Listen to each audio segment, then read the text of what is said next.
The jab is considered the most important punch in boxing. The result of a fight can be determined by the jab of either fighter. In order for a fighter to effectively maintain distance, they must use the jab, and that's why I'm going to go through the top 5 best jabs in boxing, in my opinion. To briefly cover 2 honourable mentions, Naoya Inoue's jab is extremely sharp and effective, and Rafael Espinoza is one of the best boxers in the world in terms of maintaining distance and using his height to his advantage. With that being said, let's start off with number 5, Jaron boots Ennis. But in with that, he's never been on feel like, but if is of fight, that think maybe jab thereby. Athletically, Jaron boots Ennis is one of the most impressive boxers in the world. He's got a kind of snap to his punches that is rarely seen in boxing. The jab specifically is thrown extremely fast and most importantly with power. There's a clear effect on his opponents when he lands the jab. His jab to the body tends to stop his opponents in their tracks, and the natural hand speed he has makes his jab indistinguishable from his normal power punches. I do believe that Jaron Ennis' main flaw in his boxing game is actually his lack of use of the jab. In his 2 most recent performances against David and particularly in his rematch versus Karen Chikadzian, we saw Boots take more damage and make the fight more difficult than it needed to be, as he seems to prioritise chasing the knockout, showboating and coming forwards to put on a show, as opposed to sticking to his strengths and his attributes by fighting at distance and using his range, with the jab specifically. And we can see the contrast between those 2 performances and his older performances, in terms of how clean he looks.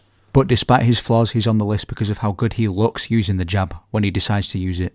And that takes us to number 4, erislandy Lara. Lara is the opposite of Boots in the way that being entertaining is the least of his concerns. He knows what he's good at and he sticks to it. And that simplicity is why he's remained at championship level for the past 14 years. He's the oldest current champion in boxing, and his use of the jab is essential to his success. He's a textbook example of the traditional Cuban style of boxing, and I believe his most impressive utilisation of the jab was his most recent fight against Danny Garcia last year. What makes Lara's jab so good is how versatile it is. Erislandy is a master of the 1-2-1 combination. The jab, straight left jab combination is what he uses in all of his fights. It's a great way to catch an opponent when they don't expect it, and also his ability to set up the left hand using his jab. His last fight ended with Danny Garcia quitting on the stool, as he simply had no success versus Lara because of the jab. And that takes us to number 3, Hamza Sheeraz. In terms of the pure effect that the jab has, Hamza Sheeraz could be number 1. Sheeraz is the only fighter right now who's consistently hurting his opponents with the jab and nothing else. The ability to hurt an opponent with a single jab is enough to put someone on this list. Hamza Sheeraz is a rare example of a fighter who uses his range to his advantage. It's too common for tall fighters to not know how to use their range effectively, and Sheeraz has gotten a lot better at it over time.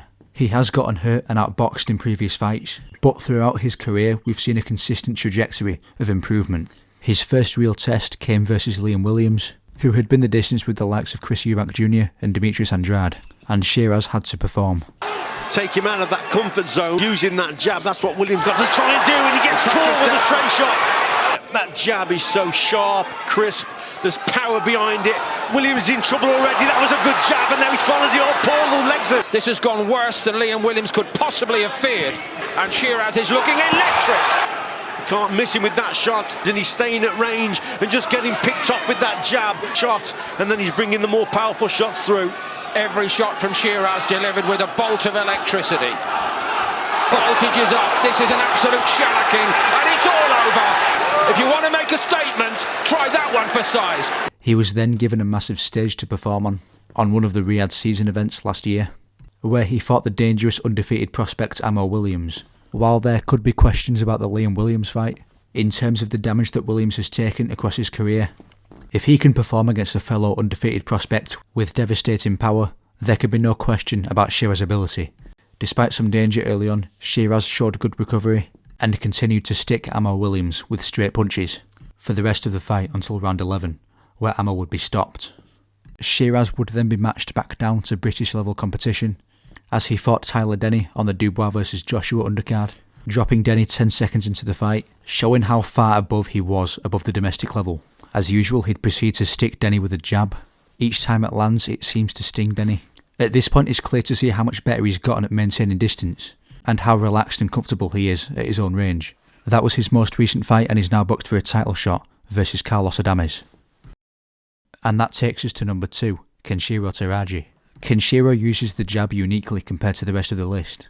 He tends not to plant his feet, rather to stay bouncing in and out, similar to how Muhammad Ali used to do, but by maintaining the centre at the same time. What makes his jab so good is the unpredictable timing that comes with it. His jab combined with his movement can be so hard to read, and his overall speed makes his opponents look stuck in the mud comparatively. Unfortunately, I can't show too much footage of Teraji. All his recent fights have been broadcast by Top Rank, who are very strict with their copyright. Some of his best examples of the jab are shown in these fights. His best example in my opinion being the Anthony Oleksandr fight, which I highly recommend if you're interested. But from what I've shown, he's clearly got a great jab, and you can take my word for it, him being number 2. And that takes us to number 1, the best jab in boxing. Number 1 goes to Devin Haney. Say what you want about Devin Haney, the Lomachenko decision, him as a person, his chin, whatever. The one thing you can't criticise Devin Haney for is his jab, and you can see it for yourself. He said Lennar, he goes to the body. Said to us this week is that he believes Lennar's put a lot of work in on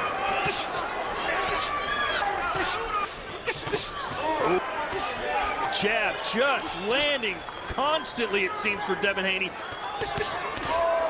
There was a left hook. Haney's not letting him close that distance. Right. This nice performance on both their. Now he's looking beautiful. Here's a little left hook. Placement in one place with each of these shots. In front of Lennar's too long. Lennar's right there. It was blocked. Looking for a counter. Devin Haney displays a perfect use of the jab, from the speed, the technique, the way he uses the jab to set up the rest of his attacks, the accuracy behind it, and also the fact that he's been able to make it work against high-level opposition. I think Devin Haney does deserve the number 1 spot for best jab in boxing. It's his absolute best attribute, and the one advantage he has over the likes of Lomachenko, Tank Davis, Shakur Stevenson and Teofimo Lopez. And that does it for the video. Like and subscribe, leave a comment with your top 5. Goodbye.